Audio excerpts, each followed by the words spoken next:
What's happening, everybody? Welcome back to Game Day with Trey. Of course, this is your host, Trey, and today we're going to go ahead and talk about the Phoenix Suns visiting the Minnesota Timberwolves for the first round of the NBA playoffs Western Conference Division. This game will be played at 3:30 p.m. Eastern Standard Time. Over under opened up at 2:14. Minnesota minus 1.5. Live right now, the over under has gone up to 214.5, and it's Minnesota minus 1.5. All right, so just to give you a little history about what's been going on with these teams, the Phoenix Suns are coming off wins over the Clippers, Kings, and Timberwolves, and the Minnesota Timberwolves recently beat the Lakers, Wizards, and Hawks while losing to the Nuggets and Suns.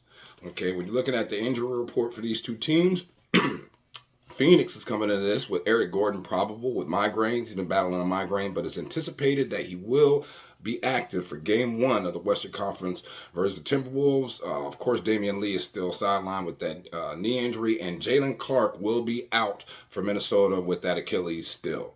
All right, so when you're looking at the matchup for these two teams, Phoenix comes in this game averaging 116.2 points per game for the season, while Minnesota is giving up 106.5. So that's the number 10 offense versus the number 1 defense.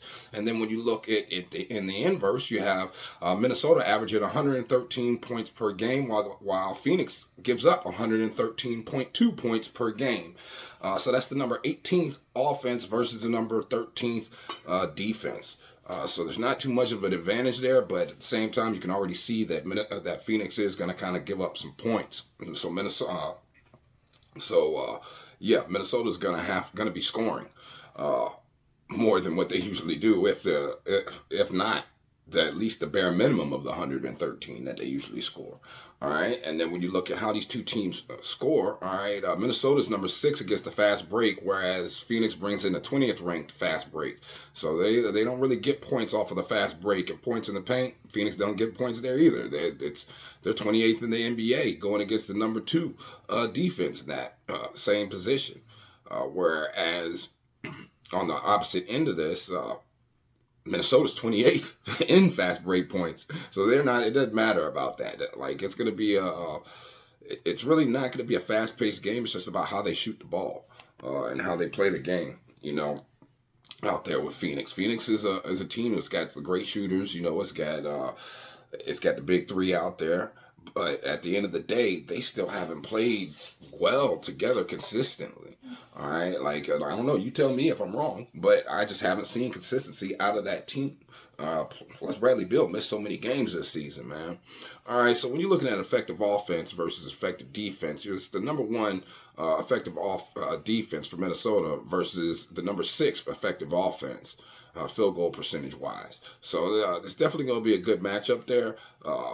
Phoenix does like to get, they are number 3 in 3-point percentage, or number 4, I'm sorry, in 3-point percentage in the league, and they're going against the number 7 defense in that. So they're not going to be able to get the threes off like they would like to, and they're not going to be able to get their twos off like they'd like to. They're the number 2 offense in the NBA in twos. Number 9 offense in the NBA getting 2-point percentage versus the number 1 against that.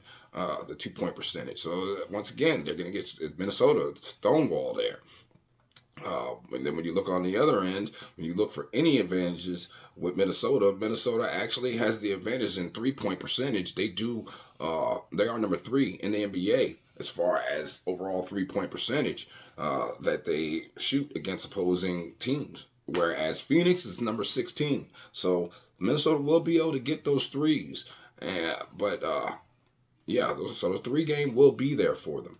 All right. So when we're looking at these two teams, the last 10 times they played, Phoenix is 9-1 straight up against this team, 9-1 against the spread, and 6 to the over, 4 to the under. Phoenix has beat this team 4 times straight, going all the way back to last year, March 29th, 2023. All right. They beat them 4 times straight. They covered 5 times straight. On this team, and it has gone for this season. The 3 times that they did match up, it went over, under, and over, with Phoenix covering in every single one of the games.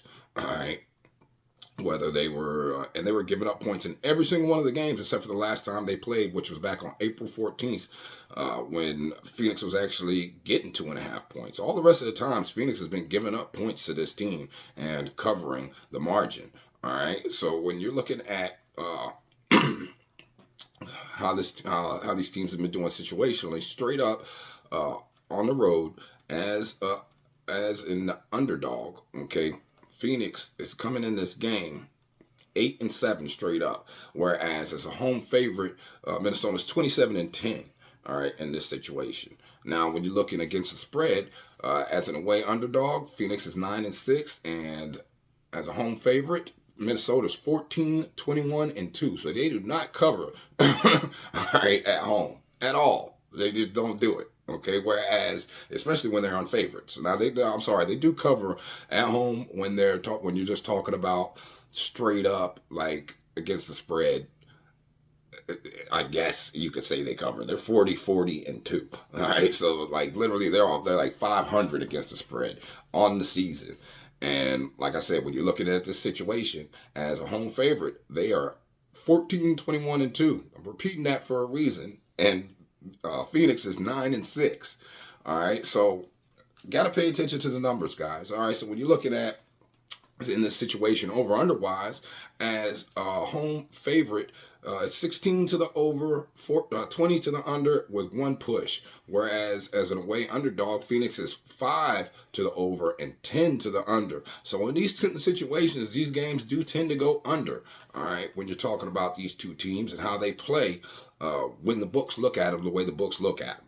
All right, now when you come back to these two teams and you're talking about how they played in their last 10 games just playing. All right, Phoenix is 7-3 straight up, 6-4 against the spread, and 4 to the over, 6 to the under. So they've been trending to the under as they've been playing in these last 10. The last 3 games they played were against Minnesota, Sacramento, and the Clippers, and they won all 3 of those games. And all 3 of those games were on the road. Now, there was only one game they didn't cover, and that was the game against Sacramento. All right, they didn't cover the 4.5, but they still did win the game. They only won that game by one point. All right. Whereas when you're looking at Minnesota in their last 10, they're coming in this 6-4 straight up, 3-7 against the spread. Yeah, 3-7 against the spread, guys. And they're not covering, like I told you before. And they're 6 to the over, 4 to the under. All right. The last 3 games they did play against Phoenix, Atlanta, and Denver, and they lost that game to Phoenix 126-106. All right, and that game was in Phoenix. All right, it went over the 216.5, and that game was played April 14th.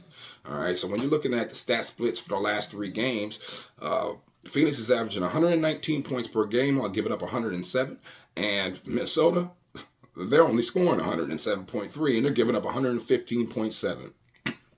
So when I'm looking at these two teams right now, and I'm looking at what's being offered out here as far as spreads concerned and what I like, I always have to remember this key fact right here, man. I'm gonna go ahead and get you. So the Suns have won each of their 8 previous day games against the Timberwolves following a road win. The Suns have covered the spread in each of their last 9 games against the Timberwolves, and each of the Suns' last 4 day games against Northwest Division opponents have gone over the total points line. Whereas with Minnesota, the Timberwolves have lost each of their last 10 day games following a home loss. The Timberwolves have failed to cover the spread in each of their last 7 day games following a home loss. And each of the Timberwolves' last 10 Saturday games at Target Center have gone under the total points line. So, where am I sitting on this game, guys?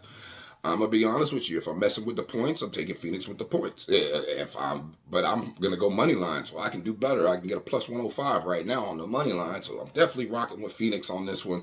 I just don't see a way for the Timberwolves to overcome what they've been going through, especially against the spread. And when the books look at them in this situation, you know. With the line being at 2 points, that lets you know that Phoenix is a live dog. And with them having whooped them 6 times, 5 times in a row, or 4 times in a row going back to last year, and whooped them against the spread, and like, it's just, I don't see it. With the way things have been going, you saw how the Pelicans did the Kings last night, man. All right, when the team owns a team, then it's usually a bad thing. All right, for that other team. As far as over-under is concerned, I got to go with the under. I do also... I like the overall under, all right, but I do like the Suns' total points, okay, over the 105, I do believe that they'll get over that 105.5. So I do like that as well. Uh, but I'm definitely getting in on the money line, most likely getting in at the Suns over the 105.5. Yeah, that's definitely the way I'm rocking, man. But y'all let me know what y'all think in the comments.